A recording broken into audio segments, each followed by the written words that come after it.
I had no money, I had no cash, my credit card was maxed out. And for the guy watching that says, I never fished in last place. I never finished there. You didn't fish enough tournaments. You're not fishing against the right dudes. Did you want to punch him in his face because he's an asshole when he won?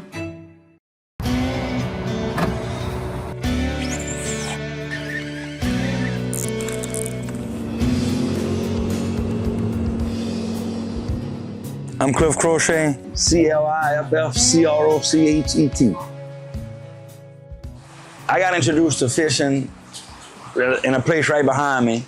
So today, we're in the state capital of Louisiana, or what should be the state capital. We're in Pierreport, Louisiana. Probably about 3,000 people. One road in, one road out, no red lights. Very simple, basic, rural Cajun lifestyle is what it is. So to back up the real story of how I got introduced to tournament fishing, I must have been about 6th grade, and we used to ride our bikes to school. Between my house and the school was a bait shop that had just opened up.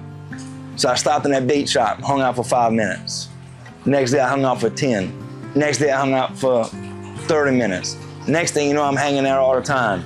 The reason I stayed in that tackle shop for hours and hours is I was just surrounded by fishing and tournament fishermen that would come in. I mean, you got the good ones, you got the great ones. This one's supposed to be really good. And these are all local dudes that I think are professionals. I thought they were superstars. But I got to talk to them and pick their brain and ask questions. It was awesome for me. Me hanging out in that tackle shop is like a fat kid hanging out in a candy store. That's all they want. That's all they want to be a part of. You can't get enough of it. Nowadays, people play video games for hours. They just can't get enough of it. And that's what it was for me. It was something that I couldn't get enough of it. I was in 8th grade at school and told them people I wanted to fish for a living, be a pro fisherman, and they laughed. They said I couldn't do it. No fault to them, they was ignorant, they didn't know no better. But when I found tournament fishing, that was tunnel vision track of what I wanted to do. And that continued even on in the high school. Went to a private high school. They talked about how much scholarship money they got and how many of their people graduated and went to college and graduated from college. And here I was telling these people I wanted to be a pro fisherman. Again, dealing with ignorant people and what tournament fishing was and can be, and they laughed and said, you can't do it. Go get a real job. The fact that they didn't get it wasn't even a driving force. So, like, I never wanted to prove them right or wrong or whatever. Really and truly, I felt bad for people because they had no vision. They couldn't see. They didn't understand. They kind of thought the joke was on me, but really, they had no vision, and I felt bad for people that couldn't see it. The best way I can explain that vision of what I saw and what I wanted to do, it just felt right. You got to sacrifice things to accomplish things. And to me, you know you're doing the right stuff, you happy, you're doing the right stuff, when you sacrifice things and it don't matter. You don't feel guilty for passing this up or not being there for that. And it just felt good, it felt right, it felt happy. I found tournament fishing on my own. I kind of, between a broken 3-wheeler and hobbies and Bassmaster TV, and I just kind of fell into it, found it, and life was good. The fact that my daddy brought me fishing wasn't important, but the fact that he didn't tournament fish ended up being more important for me because it was my own deal. So I think that was really important that I found it and I fell in that track, and it's something I wanted to do. I wasn't born into it or led to that lifestyle.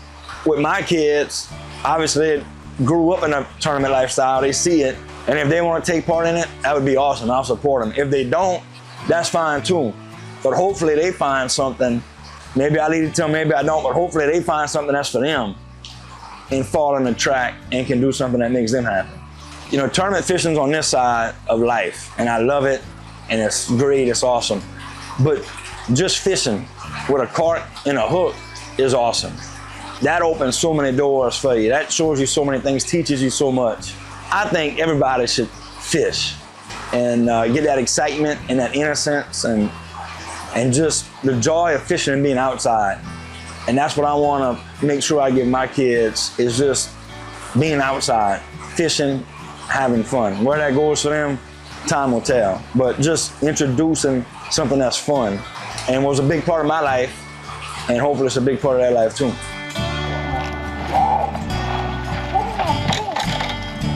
Wow! Catch him by myself! How about that? The other we want to catch him on, I turn my head, I I got a fish. As great as tournament fishing is, it's competition. There's winners, there's losers, there's money involved with it. There's a lot of ups and downs. So when you start tournament fishing, especially if you're trying to qualify to fish professionally, when you start, you're at the bottom. No experience, a little experience. You don't know where you size up against everybody else. So that light at the end of the tunnel is there, but it's small. So you almost feel like you're fighting an uphill battle to get there. On a professional side of it, you come into this game and it's not like other sports where the higher you go, the more you get paid and the better things get. In this sport, we backwards. The higher you go, the more expensive it gets and the more financial buy-in you got. I don't come from money, and that sponsor game is interesting. It takes a lot to get going, all while trying to build a brand to get people to pay you. Sometimes what it costs to fish a tournament is not what you can charge the sponsor. I've been so financially irresponsible, I should have quit 3 or 4 times. What people don't understand is the down. The downs are down. Like your competition side of it, you get beat. You put everything you got into it, it didn't work, you got beat, and it sucks. And there's nobody to pick you up. I mean, your wife, your family, they'll kind of give you an attaboy to try to get you up. But deep down inside, you know the truth. You just got your ass kicked. You brought your best plan to the table, and you still finished last place.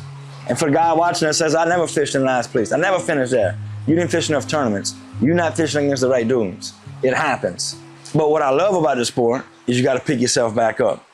So as soon as you put the boat on a trailer, it takes a day or 2 to wear off. You're already making plans for the next place. You're going to win the next one. You're going to win the next one. You may or may not win the next one, but in your mind, you believe you're going to win the next one.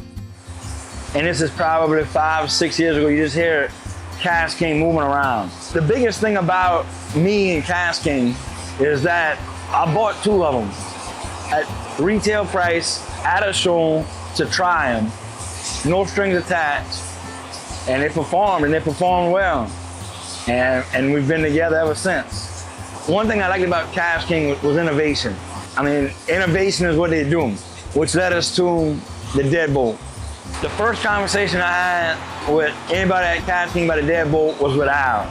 And the first time we talked about it, I don't want to say Al laughed at it, but he couldn't clearly see what I was thinking and what I wanted and why it would work.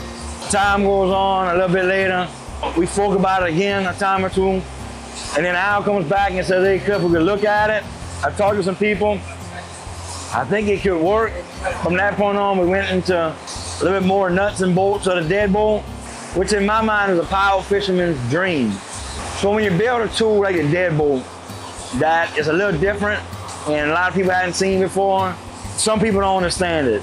The group that understands it, they love it, they appreciate it. They've been waiting for something, a tool that can help them on the water and catch more fish. The group that don't quite get it, you try to educate them and show them why you built it, why you like it, the pros of the reel. Overall, it's been received well by fishermen all around the world. There's 2 things that I say a lot. I say it out loud and I say it in my mind a lot. The first one is whatever it takes to get it done.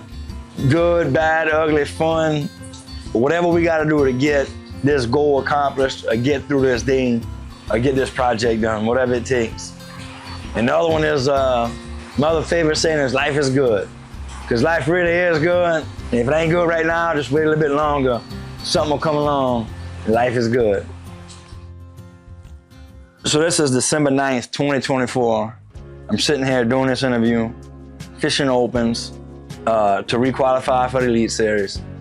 I've had a couple sponsors back out, just because of business and economy and that type of stuff. Working hard for the ones I still have. And it's at a point now where December 9th of 2025, I may still be in a professional fishing game. I may be out, I don't know. So being a Cajun from South Louisiana, I've seen a lot of storms come and go. In life and in fishing, I've been involved in a lot of storms.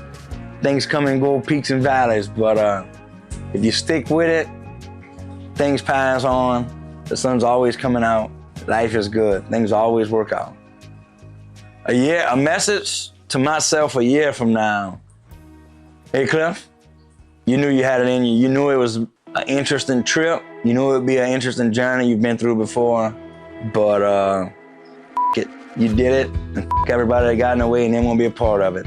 And if it didn't happen and you go and get a real job, it. You had 15 years more than anybody else thought you'd have, and it was a great ride. Boy, I sure hope we could come back for 2025 and show that just like that to whoever wants to see it. Woo! I would love that one. I would love that one.